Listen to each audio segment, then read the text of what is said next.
نحمده ونصلي ونسلم على رسوله الكريم اما بعد فاعوذ بالله من الشيطان الرجيم بسم الله الرحمن الرحيم الا ان اولیاء الله لا خوف عليهم ولا هم يحزنون الذين آمنوا وكانوا يتقون صدق الله مولانا العظيم وصدق رسوله النبي الأمين الكريم الصلاة والسلام عليك يا سيدي يا رسول الله وعلى آلك وأصحابك يا سيدي يا حبيب الله بادشاہ ہر دو عالم شاہ عبد القادر است سرور اولاد آدم شاہ عبد القادر است آفتاب و ماہتاب و عرش و کرسی و قلم نور قلب از نور اعظم شاہ عبد القادر است۔ حضرات محترم، آج 11 ربیع الثانی ہے، یوم محبوب سبحانی قطب ربانی شہباز لامکانی الشیخ عبد القادر الجیلانی المعروف حضور غوث اعظم رضی اللہ تعالی عنہ ہے۔ تو قبل اس کے کہ میں آپ کی حیات و تعلیمات پر گفتگو کروں، حصول برکت کے لیے سرکار غوث اعظم رضی اللہ تعالی عنہ کی یاد میں منقبت جو کلام ہے امام اہل سنت امام احمد رضا محدث بریلی رحمۃ اللہ علیہ کا، اور اس کو پڑھا ہے عالم اسلام کے عظیم شناخوان رسول جناب محمد اویس رضا قادری دامت برکاتہ العالیہ نے، اور جو بارگاہ غوثیت میں پہنچ کر وہاں پر انہوں نے یہ کلام پڑھا، میں سن رہا تھا تو مجھے بڑا لطف آیا، تو میں نے سوچا کہ اپنی گفتگو سے پہلے اپنے ناظرین اور سامعین کو غوث پاک کی منقبت سناتے ہیں۔ تو پہلے غوث پاک کی منقبت سنتے ہیں اور پھر میں اپنی گفتگو کا آغاز کروں۔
سارے اقطاب جگہ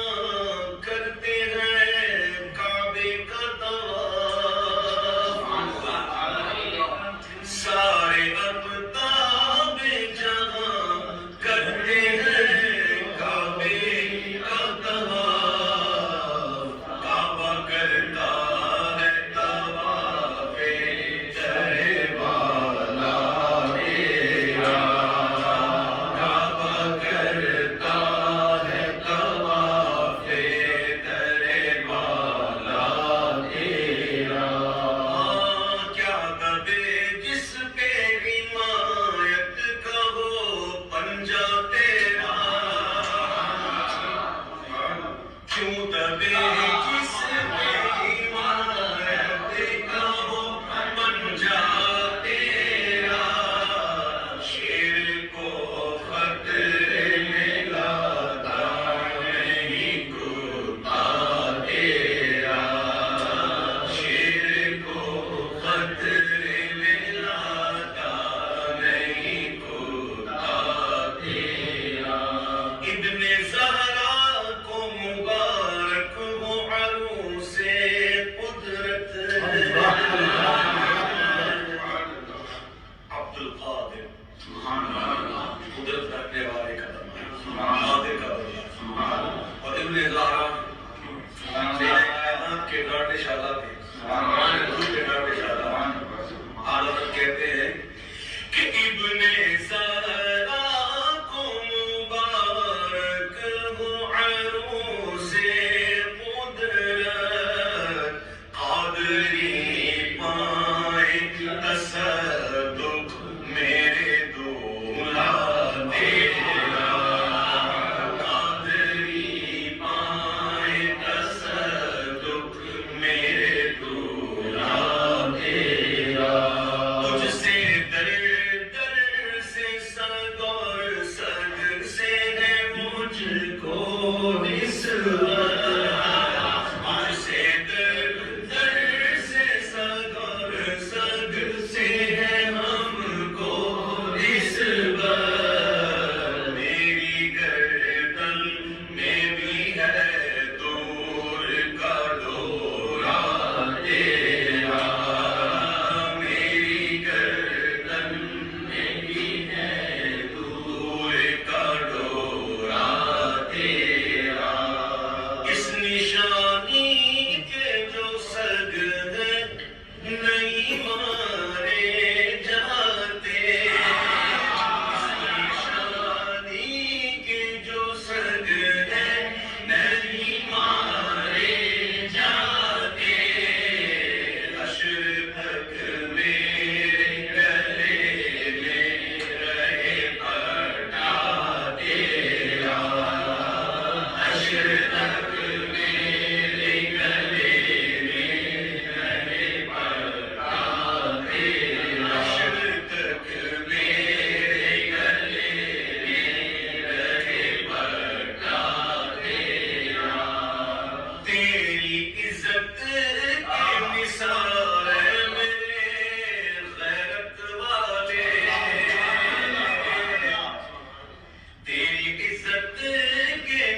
سید تو نہ ہو، سید جید ہر دہر ہے مولا تیرا، سید جید ہر دہر ہے مولا تیرا، کیا مرتبہ ہے غوث ہے بالا تیرا، اونچے اونچوں کے سروں سے تو ہے وہ غوث کے در غوث میں شیدا تیرا، تو ہے وہ غوث کے در غوث ہے شیدا تیرا، تو ہے وہ غیث کے در غیث ہے پیاسا تیرا، تو ہے وہ غیث کے در غیث ہے پیاسا تیرا، تو ہے وہ غیث کے در غیث ہے پیاسا تیرا، مرغ سب بولتے بول کے چپ رہتے ہیں، مرغ سب بولتے ہیں بول کے چپ رہتے ہیں، اصیل ایک نوا سج رہے گا تیرا، اصیل ایک نوا سج رہے گا تیرا، مزرعے چشت و بخارا و عراق و اجمیر، مزرعے چشت و بخارا و عراق و اجمیر، کون سی کشت پہ برسا نہیں چھالا تیرا، کون سی کشت پہ برسا نہیں چھالا تیرا، کون سی کشت پہ برسا نہیں چھالا تیرا، اے راج کس شہر میں کرے نہیں تیرے خدا، یا غوث اعظم راج کس شہر میں کرتے نہیں تیرے خدا، آج کس نہر سے لیتا نہیں دریا تیرا، آج کس نہر سے لیتا نہیں دریا تیرا، کیا مرتبہ ہے غوث ہے بالا تیرا، نبوی علوی فصل بطولی گلشن، نبوی علوی فصل بطولی گلشن، حسنی پھول حسینی ہے مہکنا تیرا، حسنی پھول حسینی ہے مہکنا تیرا، حسنی پھول حسینی ہے مہکنا تیرا، کیا مرتبہ ہے غوث ہے بالا تیرا، اونچے اونچوں کے سروں سے قدم آلا تیرا، سبحان اللہ و بحمدہ سبحان اللہ العظیم۔ حضرات محترم، آج پراپر ڈے ہے سرکار غوث اعظم کے عرس کا، روئے زمین کے اوپر جہاں جہاں بھی اہل اسلام موجود ہیں، اہل روحانیت موجود ہیں، اہل سلاسل طریقت موجود ہیں، وہ اس وقت سرکار غوث اعظم محبوب سبحانی قطب ربانی شہباز لامکانی الشیخ عبد القادر الجیلانی المعروف حضور غوث اعظم رضی اللہ تعالیٰ عنہ کی تعلیمات، آپ کے افکار اور آپ کی حیات اور آپ کی خدمات کو خراج عقیدت و محبت پیش کرنے میں مصروف ہیں۔ الحمدللہ کل جیسے ہی 11ویں شب شروع ہوئی تھی، اس وقت بھی ہم نے خصوصی پروگرام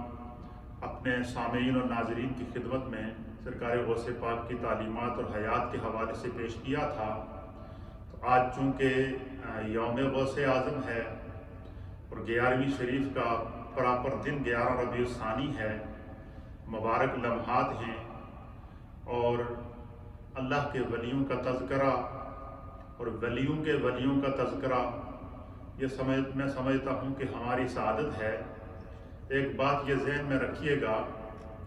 کہ اللہ تعالیٰ کا یہ قرآن میں فیصلہ ہے کہ فَاذْكُرُونِي أَذْكُرْكُمْ، کہ بندہ اللہ بندے سے مخاطب ہے، اہل ایمان سے مخاطب ہے کہ جب تم خدا کا ذکر کرو گے، اذکرکم، تو بندہ ہو کر اللہ کا ذکر کرے گا، میں خدا ہو کر تمہارا ذکر کروں گا۔ تو تنہائی میں میرا ذکر کرے گا، میں وحدہ لا شریک ہو کر تیرا ذکر کروں گا۔ تو اجتماع میں میرا ذکر کرے گا تو میں تم سے بہتر اجتماع یعنی ملائے اعلیٰ کے اجتماع میں تیرا ذکر کروں گا۔ تو یہ حدیث کے اندر آتا ہے، امام بخاری نے اس کو نقل کیا ہے کہ جب بندہ جو اللہ کا ذکر کرنے والا بندہ، اس کا ذکر، اس کی عبادت، اس کی ریاضت، اس کا تقوی، اس کی طہارت، اس کا ظاہر، اس کا باطن جب اللہ کی بارگاہ میں مقبول ہو جاتا ہے تو پھر خدا کی طرف سے جبریل کے ذریعے اس کی ولایت کا اعلان کرایا جاتا ہے۔ کیوں؟ کہ وہ اخلاص کے ساتھ خدا کا ذکر کرتا ہے، سچائی کے ساتھ خدا کا ذکر کرتا ہے، خلوص دل کے ساتھ خدا کا ذکر کرتا ہے، قلب اور قالب کو اللہ کی طرف متوجہ کر کے جب اللہ کا ولی خدا کا ذکر کرتا ہے تو پھر نبی پاک نے فرمایا کہ پھر اللہ اس کے ذکر کا اعلان کراتا ہے، اور جب جبریل کے ذریعے خدا اعلان کراتا ہے تو حضور فرماتے ہیں کہ پھر آسمانوں میں اس کا ذکر رکھ دیا جاتا ہے، تمام فرشتے اس کو جو ہے وہ آسمانوں کے فرشتے اس کو پہچان جاتے ہیں کہ یہ خدا کا ولی ہے۔ پھر حضور فرماتے ہیں کہ میرے اس بندے کا ذکر اہل زمین پر رکھ دیا جاتا ہے تو زمین کے ذرے ذرے پہچانتے ہیں کہ وہ خدا کا ولی ہے۔ تو سرکار غوث اعظم کا آج تذکرہ جو شرق میں نظر آ رہا ہے، غرب میں نظر آ رہا ہے، شمال اور جنوب میں نظر آ رہا ہے، یہ اس بات کی علامت ہے کہ سرکار غوث اعظم نے اللہ کا ذکر پوری محبت کے ساتھ، پوری عقیدت کے ساتھ، پورے اخلاص کے ساتھ رب کی بارگاہ میں کیا ہے۔ خدا نے ان کے ذکر کو عام کر دیا۔ آپ نے غوث پاک رضی اللہ تعالیٰ عنہ کی حیات اور آپ کی خدمات پر بہت سارے علماء سے، مشائخ سے گفتگو سنی ہوگی، لیکن میں نے اکثر دیکھا کہ ہمارے اکثر لوگ ایسے ہیں کہ جو غوث پاک کا تذکرہ تو کرتے ہیں، ان کی 11ویں تو دیتے ہیں، 11ویں کے چاول بھی بڑے شوق سے کھاتے ہیں، 11ویں کی نیازیں بھی بڑے شوق سے دیتے ہیں، لیکن تعلیمات غوث اعظم کی طرف نہیں آتے۔ تو میں آج تعلیمات غوث اعظم کے ایک دو گوشے جو اس قلیل وقت میں ممکن ہو سکا آپ کی خدمت میں بیان کروں گا۔ آپ جب دروس دیتے تھے تو آپ کا ظہر کے بعد ظہر کی نماز پڑھا کر آپ درس قرآن دیتے تھے، جو روایات کے مطابق عصر تک جاری رہتا، اور اس میں بڑے خوبصورت انداز سے آپ درس دیتے۔ آپ کے جو اس دور کے معاصر علماء اور ائمہ تھے، وہ جب آپ کے درس میں جاتے ہیں، ابن جوزی جیسے وقت کے عالم اور محدث، وہ یہ کہنے پر مجبور ہو گئے کہ میں ایک دفعہ غوث پاک کے درس میں گیا، میں نے جب سنا کہ بغداد میں غوث اعظم کے درس کا بڑا شہرہ ہے، غوث اعظم کے درس کی بڑی بغداد کے اندر جو ہے وہ چرچے ہو رہے ہیں، تو میرے ایک دوست نے مجھے کہا کہ چلو تم بھی چلو۔ تو ابن جوزی کہتے ہیں کہ میں غوث پاک کے تھوڑا سا ذہنی طور پر ان کو تسلیم نہیں کرتا تھا، تو میں نے کہا جی میں جا کر کیا کروں گا؟ انہوں نے کہا جی کہ ایک دفعہ چلو تو صحیح۔ تو ابن جوزی کہتے ہیں کہ میں چلا گیا، میں غوث پاک کے درس کے اندر بیٹھا، ظہر کی نماز پڑھی آپ کے پیچھے، آپ نے قرآن کریم کا درس دینا شروع کیا تو کہتے ہیں کہ آپ سورہ فاتحہ کا درس دے رہے تھے، تو ابن جوزی کہتے ہیں کہ جب غوث پاک نے سورہ فاتحہ کی ایک تفسیر بیان کی،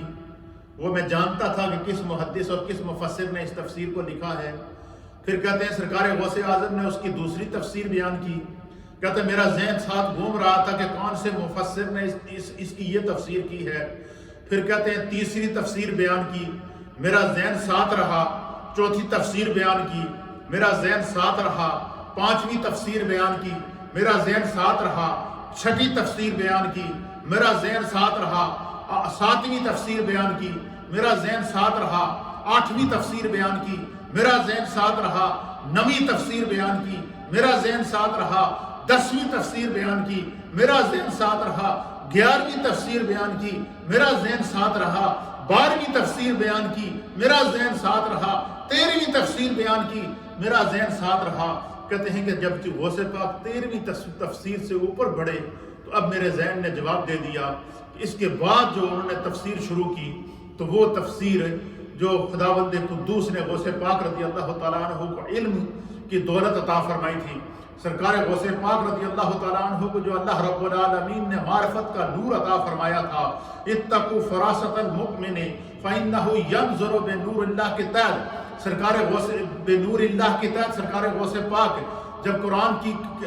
کے تفسیر کے گوشوں کو کھولتے چلے گئے تو کہتے ہیں کہ میں شمار کرتا رہا، گنتی کرتا رہا، کہتے ہیں کہ ایک آیت کی 40 تفسیریں سرکار غوث اعظم نے بیان کی۔ یہ آپ کے علم کا بیان تھا، یہ آپ کے علم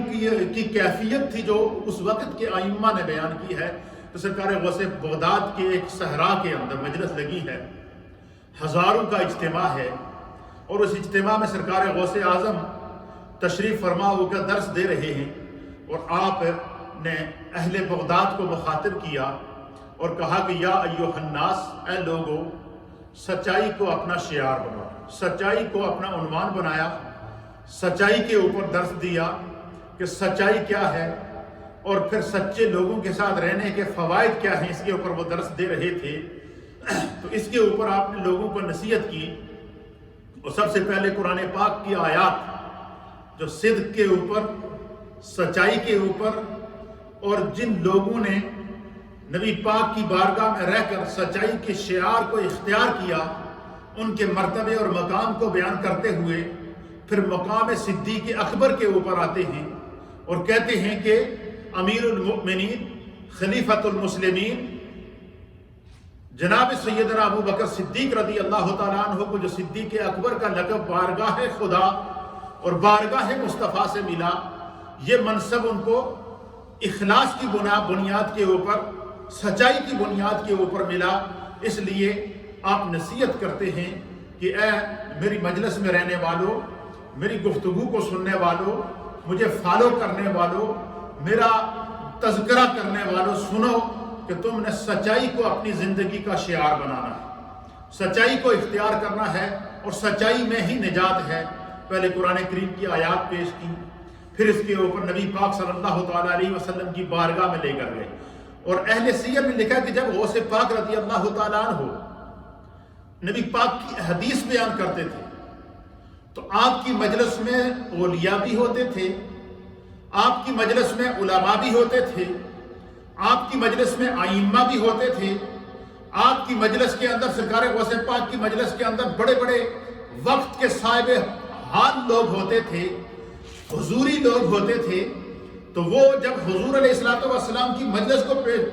کی حدیث کو پیش کرتے تو بسا اوقات سرکار غوث اعظم پر ایسی کیفیات طاری ہو جاتی کہ مجمع میں بیٹھے لوگوں کو بھی سرکار کی ذات کا دیدار کرا دیتے تھے۔ ایک اہل سیر نے لکھا ہے کہ مجلس لگی تھی، آپ منبر پر بیٹھے تھے، درس دے رہے تھے،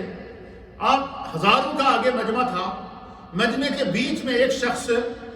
ایک اللہ کے ولی تھے جن کا نام تھا حضرت علی حیتی رضی اللہ تعالیٰ عنہ۔ وہ بھی مجلس میں بیٹھے تھے اور بیٹھے بیٹھے حضرت علی حیتی کی آنکھ لگ گئی، اور جیسے ہی آنکھ لگی، ان حضرت علی حیتی کی آنکھ لگنی تھی، غوث پاک نے اپنا درس روک دیا مجمع میں ہو کا عالم شائع ہو گیا، مجمع کیفیت میں طاری ہو گیا، پھر آپ ممبر سے نیچے اترے، صفوں کو چیرتے ہوئے چلے گئے، مڈل کے بیچ میں جہاں پر حضرت علی ہاتھی بیٹھے، دو زانو بیٹھے ہیں اور آنکھیں بند ہیں، آپ جا کر حضرت علی ہاتھی کے پاس دونوں ہاتھ باندھ کر دست بستہ کھڑے ہو گئے۔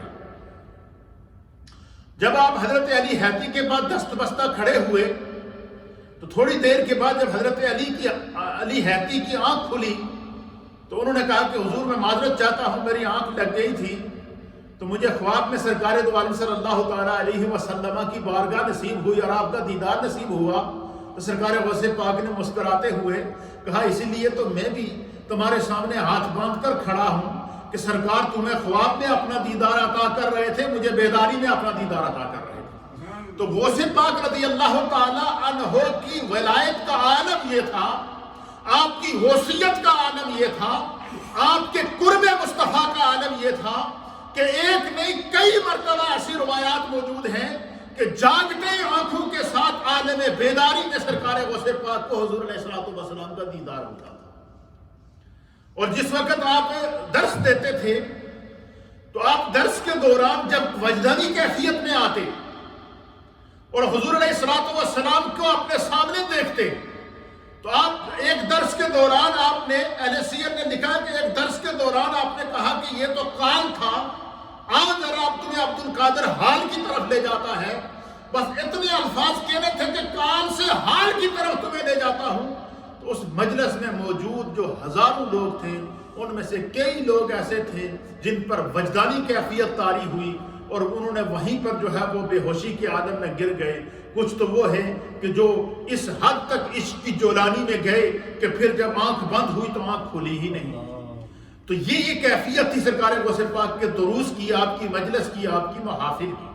اور جو آج تک آپ کے تذکرے اور اس کے اندر جو اثرات موجود ہیں یہ اسی کی دلیل ہے۔ سچائی پر آپ درس دے رہے تھے، فرماتے ہیں سچائی کو اپنا شعار بناؤ۔ کیوں؟ کہتے ہیں یہ اولیاء اللہ کا طریقہ ہے، سچائی کو اپنی زندگی کا شعار بناؤ۔ یہ اولیاء اللہ کا طریقہ ہے، یہ نبی پاک کے صحابہ کا طریقہ ہے، یہ تابعین کا طریقہ ہے، یہ تبع تابعین کا راستہ ہے، یہ خدا کی بارگاہ میں پہنچاتا ہے، یہ انسان کو دنیا میں بھی سچ عزت دیتا ہے، آخرت میں بھی عزت دیتا ہے۔ پھر آپ اس کے اوپر دلائل پیش کرتے ہوئے کہتے ہیں میرا رب فرماتا ہے کہ یا ایھا الذین آمنوا اتقوا اللہ وقولوا قولا سدیدا، کہ اے ایمان والو اپنے رب سے ڈرو، تقوی اختیار کرو، وقولوا قولا سدیدا، تو جب بھی بات کرو، جب بھی منہ سے اپنی بات نکالو، قولا سدیدا، ہمیشہ سچی بات کرو، جھوٹ کے قریب نہ جاؤ۔ اور اسی طریقے سے کسی نے آپ کی مجلس میں پوچھا کہ حضور آپ کی ولایت کا دار و مدار کس چیز کے اوپر ہے جو آپ کو اتنا اللہ تعالیٰ نے آپ پر کرم کیا ہے؟ آپ فرماتے ہیں کہ میں نے زندگی میں کبھی جھوٹ نہیں بولا۔ کہتے ہیں میں جب اپنے گھر سے روانہ ہوا تو میری ماں نے مجھے یہ نصیحت کی تھی کہ بیٹا زندگی میں کبھی جھوٹ نہیں بولنا، خدا تمہیں ہر قدم پر جو ہے وہ اپنے کرم اور اپنی رحمت سے نوازے گا۔ تو آپ کہتے ہیں کہ میں نے سچائی کو اختیار کیا ہے، خدا نے مجھے لوگوں کے سامنے جو ہے وہ عزت عطا فرمائی ہے۔ پھر کہتے ہیں کہ سچ بولنے کا، سچائی اختیار کرنے سے انسان کے اندر اخلاص پیدا ہوتا ہے۔ سرکار غوث اعظم کیا کہتے ہیں کہ سچ بولنے سے انسان میں اخلاص پیدا ہوتا ہے، سچائی اختیار کرنے سے انسان کے اندر محبت پیدا ہوتی ہے، سچ اختیار کرنے سے انسان کے اندر جولانی پیدا ہوتی ہے، سچ اختیار کرنے سے انسان پر خدا راضی ہوتا ہے، مصطفیٰ راضی ہوتا ہے، اللہ دنیا میں بھی عزت عطا کرتا ہے اور آخرت میں بھی عزت عطا کرتا ہے۔ یہ بات بیان کرتے ہوئے پھر اس کے اوپر سرکار دو عالم صلی اللہ علیہ وسلم کی حدیث پیش کرتے ہیں اور کہتے ہیں کہ میں اب تمہیں بارگاہ مصطفیٰ میں لیے چلتا ہوں کہ حضور علیہ السلام نے ہمیں سچ بولنے کی تعلیم کس طرح ارشاد فرمائی۔ اس کے اوپر آپ حدیث پاک نقل فرماتے ہیں، آپ فرماتے ہیں کہ عن عبداللہ ابن عمر رضی اللہ تعالیٰ عنہ وعن عبداللہ ابن عمر رضی اللہ تعالیٰ عنہما، کہ حضرت عبداللہ بن عمر رضی اللہ تعالیٰ عنہ جو فاروق اعظم کے بیٹے تھے، عظیم محدث تھے اور آپ اس حدیث کے راوی ہیں۔ سرکار غوث اعظم فرماتے ہیں کہ یہ حدیث حضرت عبداللہ ابن عباس سے راوی ہے روایت ہے کہ حضرت عبداللہ ابن عمر کہتے ہیں رضی اللہ تعالیٰ عنہما کہ ان رجلا کہ ایک شخص جاء الی النبی صلی اللہ تعالیٰ علیہ وآلہ وسلم کہ سرکار دو عالم صلی اللہ علیہ وسلم کی بارگاہ میں حاضر ہوا. ایک شخص حضور علیہ الصلوۃ والسلام کی بارگاہ میں حاضر ہوا. فقال تو اس شخص نے حضور کی بارگاہ میں عرض کیا یا رسول اللہ اے اللہ کے رسول صلی اللہ علیہ وآلہ وسلم آپ پر اور آپ کی آل پر درود و سلام ہو. ما عمل الجنت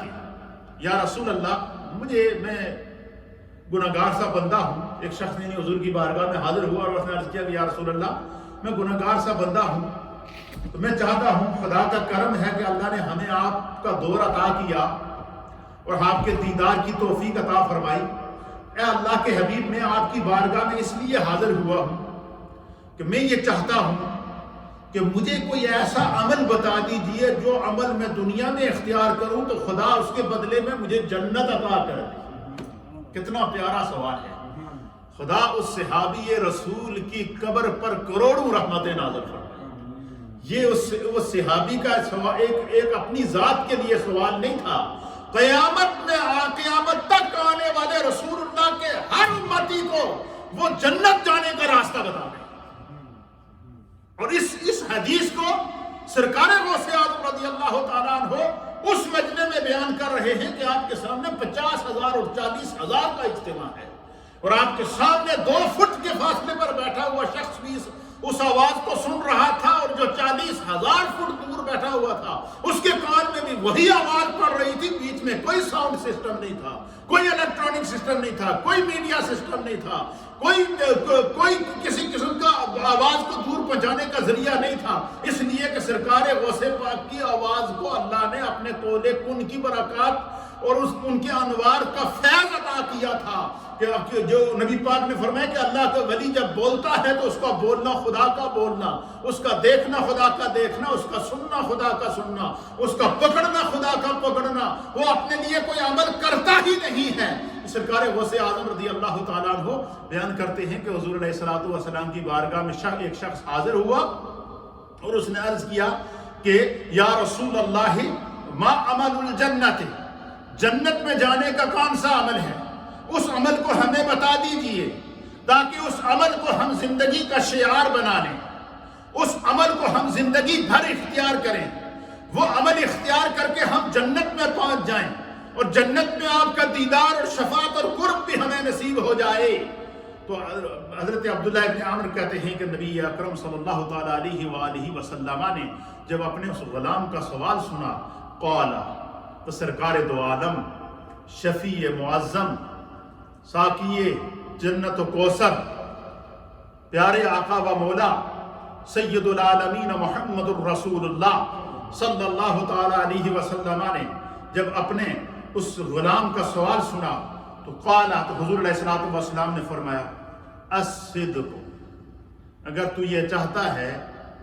کہ تو جنت میں جائے اور اگر تو چاہتا ہے کہ تو اپنے ایسے عمل کی وجہ سے خدا تمہیں جنت عطا کرے, دنیا میں بھی اللہ تمہیں عزت عطا فرمائے, آخرت میں بھی خدا تمہیں جنت عطا کرے, جہنم کے عذاب سے اللہ تمہیں محفوظ رکھے, تو حضور نے فرمایا الصدق کو, سچائی کو اپنی زندگی کا شعار بنا. اٹھتے بیٹھتے سختی میں, خلوت میں, جلوت میں, مشکلات میں, مصائب میں, آلام میں, دکھوں میں, تکلیف میں,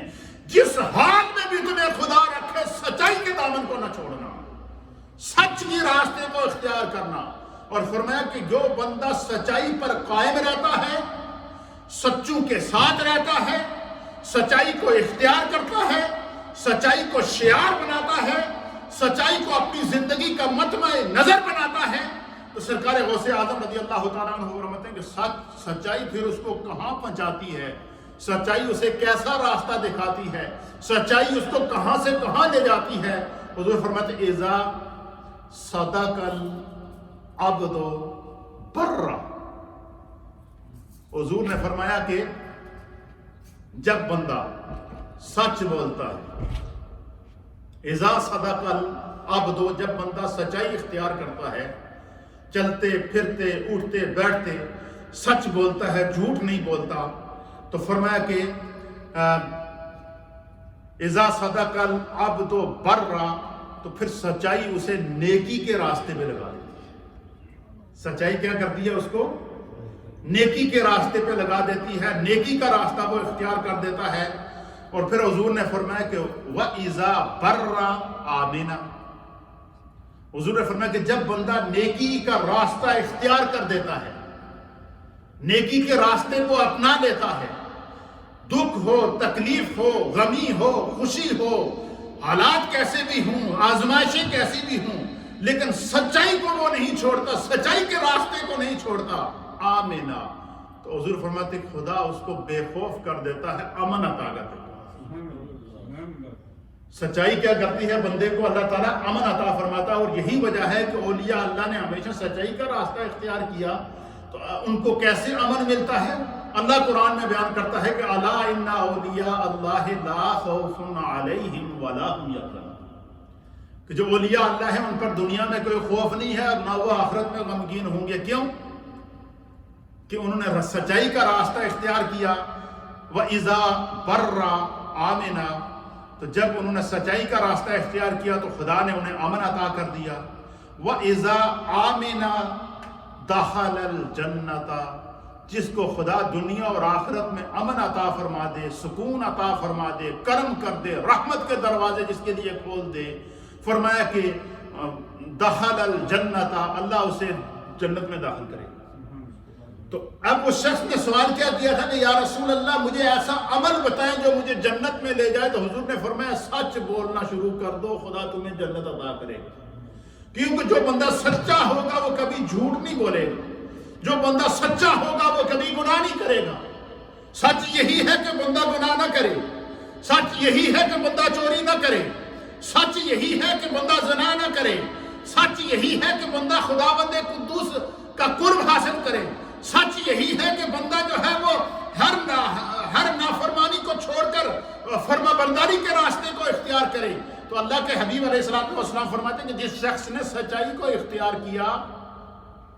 اللہ اسے امن عطا کرے گا، اور جس کو امن کی دولت نصیب ہو جائے خدا اسے جنت عطا فرمائے گا. گویا سچائی کا راستہ جنت کی طرف لے جاتا ہے. پھر کہتے ہیں کہ جب سرکار نے یہ بیان کیا تو اس شخص نے دیکھا کہ بڑا کرم ہو رہا ہے، آج کرم کے رحمت کے دروازے کھلے ہیں، حضور نے دنیا سے جنت تک کا راستہ بتا دیا. تو پھر کہتے ہیں کہ میں نے سوچا کہ اس وقت کرم ہو ہی رہا ہے تو میں کیوں نہ ایک سوال اور پوچھ لوں. تو پھر اس شخص نے دوسرا سوال کیا. کیا سوال کیا؟ قالا، اس شخص نے عرض کیا یا رسول اللہ، اے اللہ کے رسول آپ پر میرے ماں باپ قربان ہو جائیں، ما عمل الناس، یہ تو جنت پہنچنے کا راستہ آپ نے بتا دیا، کوئی ایسا عمل بھی بتا دے جو دنیا میں اختیار کروں تو میں خدا مجھے جہنم کی آگ سے آزاد کر دے، اللہ مجھے جہنم سے دور کر لے،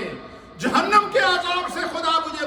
بچا لے، قبر کے عذاب سے خدا مجھے بچا لے، اور قیامت کی ہولناکی سے، خوف سے اللہ مجھے بچا لے. ما عمل النار، آگ سے بچنے کا جو ہے وہ عمل کون سا ہے؟ قالا، نبی اکرم صلی اللہ تعالی علیہ وسلم نے فرمایا الکذب، حضور نے فرمایا کہ جو شخص جھوٹ بولتا ہے، جھوٹ کو اپنی زندگی کا مطمع نظر بناتا ہے، مجلس میں جھوٹ، گھر میں جھوٹ، امن میں جھوٹ، دفتر میں جھوٹ، حکومت میں جھوٹ، رایا میں جھوٹ، جو خدا نے اسے منصب عطا کیا ہے وہ اس کو جھوٹ پر چلاتا ہے اور جھوٹ ہی اس نے اپنی زندگی کا شعار بنایا ہے. فرمایا کہ وہ اپنے لیے جہنم کا گڑھا کھود رہا ہے، جھوٹ اسے جہنم کی آگ میں جلا کر راکھ کر دے گا. حضور نے فرمایا کہ اذا کذب العبد فجر، حضور نے فرمایا کہ جو بندہ جھوٹ بولتا ہے، جھوٹ کو اختیار کرتا ہے، جھوٹ کو اپنی زندگی کا شعار بنا لیتا ہے، تو فرمایا فجارا، تو وہ پھر گناہ کے راستے پہ چل جاتا ہے. اور سچائی کے بارے میں کیا فرمایا تھا کہ اذا صدق العبد برا، جو بندہ سچ بولتا ہے خدا اسے صراط مستقیم پر چلا دیتا ہے، اور وہ صراط مستقیم کی جو شاہراہ ہے، صراط مستقیم کی جو موٹر وے ہے، وہ اسے سیدھا جنت میں جا کر چھوڑے گی. اور فرمایا کہ اذا کذب العبد، جو بندہ جھوٹ بولتا ہے، فجارا، پس وہ برائی کا راستہ اختیار کرتا ہے، برائی کے راستے پر چل پڑتا ہے. اور فرمایا کہ وَإِذَا فَجَرَ، اور جس شخص نے جو برائی کے راستے پر چل پڑا، اس کے ساتھ اسے شیطان ملیں گے، طرح طرح کے سبز باغ دکھائیں گے. اور فرمایا کہ شیطان اس کو جہنم کے گڑھے تک لے جانے تک امیدیں دلاتا رہے گا، اس کو گناہوں کے اندر دنیا کی لذتیں بتاتا رہے گا، دنیا کے آرام بتاتا رہے گا. اور وہ جب جہنم کے گڑھے میں پہنچ جائے گا تو فرمایا شیطان پیچھے بھاگ جائے گا، وہ جہنم کے گڑھے میں گر جائے گا. تو حضور نے فرمایا کہ اذا فجارا، پس جس شخص نے گناہ کا راستہ اختیار کیا تو گناہ کا راستہ اتنا اس انسان کو سنگ دل کر دیتا ہے کہ کفارا، وہ اسے کفر تک پہنچا دیتا ہے. یعنی دل جب سیاہ ہو جائے تو پھر اس کی زبان سے ایسے ایسے کلمات نکل جاتے ہیں کہ وہ بندہ جو وہ کفر اختیار کر لیتا ہے. مثلا نعوذ باللہ من ذالک، اللہ تعالیٰ ہمیں بچا کے رکھے. ہمیں نماز کی جو ہے وہ ہر لمحہ پابندی کا. ہمارے فقہاء اور محدثین نے لکھا ہے کہ اگر کسی نے اذان سنی تو کسی سستی کی وجہ سے یا بے عملی کی وجہ سے اس نے نماز نہیں پڑھی، نماز رہ گئی، تو وہ توبہ کرے اور جب بھی اس کو جو وہ اس نماز کو کیا کرے، قضا کرے. لیکن اگر کسی شخص کو کوئی کہہ دے کہ بھائی نماز کا ٹائم ہے، نماز پڑھو، تو نعوذ باللہ من ذالک وہ نماز کا انکار کر دے. کیا کر دے؟ وہ انکار کر دے، علم کے باوجود کہے کہ نعوذ باللہ میں نہیں پڑھتا ہوں. اب علماء نے لکھا کہ اب وہ اس نے کفر کیا ہے. پہلے سستی کی وجہ سے چھوڑ دی، گناہگار ہے، شاید اللہ سے توبہ کی توفیق دے دے.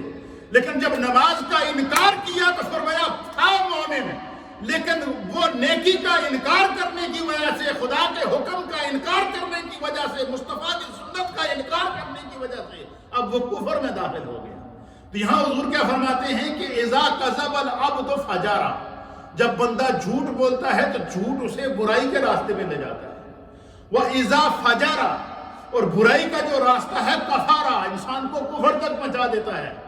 کافر بنا دیتا ہے. وَإِذَا کفارا، اور اگر وہ اس کفر کے اوپر ساری زندگی قائم رہا، دخلا یعنی النار، اللہ تعالیٰ پھر اسے جہنم کی آگ بھی بجا دیتا ہے. تو یہ وہ تعلیمات غوث اعظم ہیں. اس طرح آپ نے امت کی اصلاح کی. اور پھر آپ کے اس درس کے اندر جو سچائی کا درس تھا، اس میں موجود ہزاروں کی تعداد میں وہ لوگ تھے جس نے غوث پاک کے درس کو نہ صرف دماغوں سے سنا، یہ نہیں کہ ایک کان سے سنا تو دوسرے سے نکال دیا، اس درس پر اس کو اپنے سینے میں جگہ دی، پھر اس پر عمل کیا. پھر آپ کی مجلس میں جس کے اوپر نگاہ غوث پڑ جاتی تھی اس کو ولی بنا دیتے تھے، اسے قرب الہ، اس کو عشق نبی اور عشق رسول اور فنا فی اللہ اور فنا فی الرسول کا ایسا جو ہے وہ اس کو جام پلاتے تھے کہ پھر اسے جو ہے وہ دنیا میں گناہ کی طرف جانا تو کیا، گناہ کا شائبہ بھی اس کے اندر پیدا نہیں ہوتا تھا. تو یہ ہیں تعلیمات غوث اعظم. ہم نے غوث پاک کے تذکرے بہت سنے ہیں لیکن ان کی تعلیمات پر ہم غور نہیں کرتے. اس لیے یہ آپ کی تعلیمات کا صرف ایک پہلو ہے کہ سچ بولنے والے کو اللہ کیا مقام دیتا ہے اور جھوٹ کے نقصانات کیا ہیں. یہ آپ کا عنوان تھا. اس کے اوپر آگے آپ نے 40 سے زائد آیات پیش کی ہیں. اس کے آگے تقریباً 6-7 احادیث تو اس وقت میرے سامنے کھلی ہوئی ہیں جن کو میں اگر پیش کروں تو کئی وقت گزر سکتا ہے، لیکن صرف میں نے ایک حدیث کا انتخاب اس لیے کیا ہے کہ شاید غوث پاک کے ان ملفوظات کو آج غوث پاک کے یوم کے صدقے اللہ ہماری بخشش کا ذریعہ بن دے، ہمیں جنت کا راستہ عطا فرما دے. اس لیے ماؤں، بہنوں، بزرگوں، نوجوانوں، جہاں جہاں بھی میری آواز آپ سن رہے ہیں، سوشل میڈیا کے ذریعے یا ریڈیو کے ذریعے آپ سن رہے ہیں، ہم نے خود بھی سچائی کا راستہ اختیار کرنا ہے، اپنی اولاد کو بھی سچائی کے راستے پر لگانا ہے، اپنے محتاطوں کو بھی سچائی کے راستے پر لگانا ہے. حکمران کی ذمہ داری یہ ہے کہ سچائی سے حکومت کرے. حتیٰ کہ یہاں تک سرکار غوث اعظم کے دور کے اندر ایک شخص بادشاہ تھا، وقت کا تھا مسلمان لیکن تھا بڑا گناہ گار. وہ غوث پاک کی بارگاہ میں آیا اشرفیوں کی تھیلیاں لے کر اور سونے کے سکے لے کر آیا اور کہا کہ حضور میں آپ کو نذرانہ پیش کرنا چاہتا ہوں. تو سرکار غوث اعظم نے اس کو مخاطب کر کے کہا کہ میں بادشاہوں کا نذرانہ نہیں لیتا. اب وہ ضدی تھا، عقیدت مند تھا، تو اس نے کہا جی نہیں، اگر آپ کو تو لینے پڑیں گے۔ آپ نے کہا جی نہیں میں نہیں لیتا۔ اس نے کہا حضور میری خواہش ہے آپ لے لیں۔ جب اس نے بہت ضد کی ہے، اب سرکار غوث اعظم کو تو خدا نے نظر دی تھی، وہ دیکھتے تھے کہ کیا ہے۔ آپ نے کہا اچھا لائے، اور وہ لایا، آپ نے وہ دونوں اشرفیوں کی تھیلی ایسے ہاتھ میں پکڑی، اس طریقے سے آپ نے اس کو گھمایا جس طرح کپڑا دھونے کے بعد کپڑا نچوڑتے ہیں۔ تو ایسے جب گھمایا نا تو ان اشرفیوں کی تھیلیوں سے، ان سونے کے سکوں سے خون نیچے گرنا شروع ہو، خون کے قطرے نیچے گرنا شروع ہو گئے۔ آپ کہتے ہیں کہ میں تمہارا پردہ رکھا تھا، یہ تو مجھے نذرانہ نہیں دے رہا ہے، تو نے جو غریبوں کا خون چوسا ہے یہ وہ ہے، جو لوگوں سے کا ناجائز مال کھایا ہے، لوگوں سے ناجائز ٹیکس لیے ہیں۔ خدا نے تمہیں حکومت عطا کی تھی کہ تو زمین پر انصاف قائم کرتا، اور تو اپنی تجوریاں برتا رہا، یہ تو نے جو لوگوں غریبوں کا خون لے کر مجھے دے رہا تھا، اس لیے میں نہیں لے رہا ہوں۔ اب روایات کے اندر آتا بس یہ کرنا تھا۔ وہ شخص قدموں میں گر پڑا، بے ہوش ہو گیا، سچی توبہ کی، بادشاہت کو بھی چھوڑ دیا، حکومت کو بھی چھوڑ دیا، اور سچائی کا راستہ اختیار کیا۔ اس لیے جو جس شعبے سے وابستہ ہے، حکمران ہے تو امور مملکت میں سچائی اختیار کرے، وزیر ہے تو امور وزارت میں سچائی اختیار کرے، والد ہے تو امور خانہ داری کے اندر سچائی اختیار کرے، ماں ہے تو گھریلو معاملات میں سچائی اختیار کرے، جس ٹیچر ہے تو اپنی وہ تدریس کے اندر سچائی اختیار کرے۔ جس کو خدا نے جو اختیار دیا ہے، اگر وہ اس کو سچے دل کے ساتھ اختیار کرے گا، اللہ رب العالمین اسے دنیا میں بھی عزتیں عطا فرمائے گا، آخرت میں بھی عزتیں عطا فرمائے گا، اور یہی تعلیمات غوث اعظم ہیں۔ خدا ہمیں سمجھنے کی توفیق عطا فرمائے۔